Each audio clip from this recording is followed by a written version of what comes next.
কলকাতার কালী পুজোর মানচিত্রে এক বিশেষ স্থান দখল করে রেখেছে দক্ষিণ কলকাতার ঐতিহ্যবাহী ফাটাকেষ্টর কালী পুজো। এবছর এই পুজো পদার্পণ করল গর্বিত ৬৮তম বর্ষে। সময়ের সঙ্গে তাল মিলিয়ে ধর্মীয় আনুগত্যের গণ্ডি ছাড়িয়ে এই পুজো আজ এক সামাজিক ও সাংস্কৃতিক মিলন মেলা হয়ে উঠেছে।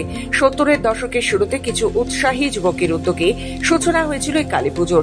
পরবর্তীতে তৎকালীন প্রভাবশালী রাজনৈতিক নেতা ফাটাকেষ্টর পৃষ্ঠপোষকতায় পূজার পরিসর ও খ্যাতি বাড়তে থাকে। তার হাত ধরে এই পুজো সাধারণ মানুষের কাছে হয়ে ওঠে এক আবেগের নাম। আজ সেই পথ চলা অব্যাহত রেখেছে নব যুবক সংঘ, যারা ঐতিহ্য আর আধুনিকতার মেলবন্ধনে পুজোকে এগিয়ে নিয়ে চলেছে। একসময় এই পুজোতে বলিউড ও টলিউডের একাধিক তারকা নিয়মিত উপস্থিত থাকতেন। সাধারণ দর্শনার্থীদের পাশাপাশি তারকারাও ভিড় জমাতেন এই পুজো মণ্ডপে।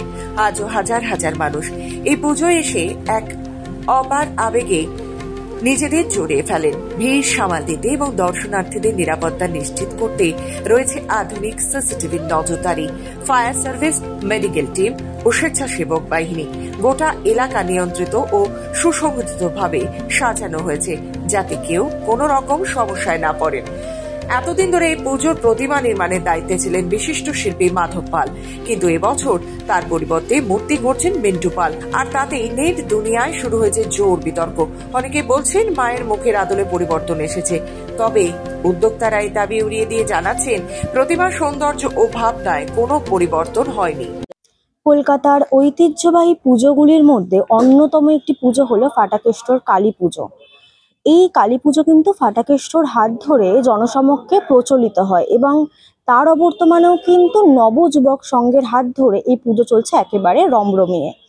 শুধুমাত্র সাধারণ মানুষ নয়, তার সঙ্গে কিন্তু বলিউড থেকে টলিউডের বিভিন্ন তারকারা ভিড় করেন শুধুমাত্র মায়ের দর্শনের জন্য।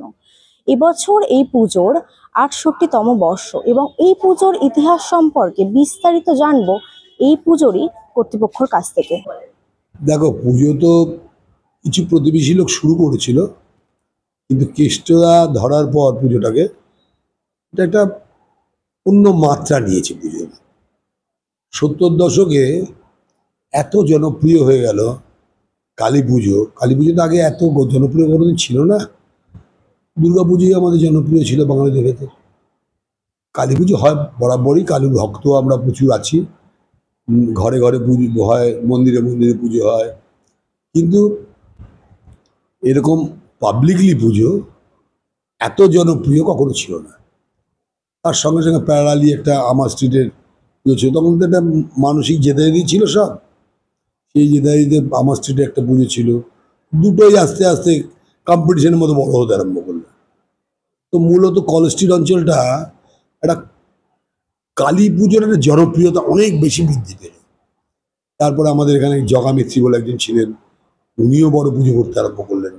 তা আলটিমেটলি মানে তখন কলকাতা শহরে পুজো, কালী পুজো দেখবার, সারা রাত ধরে দেখবার একটাই জায়গা, যে ফাটাকেষ্ট, সোমেন মিত্র, জগা মিস্ত্রি দেখে সারা রাত ধরে কেটে যেত।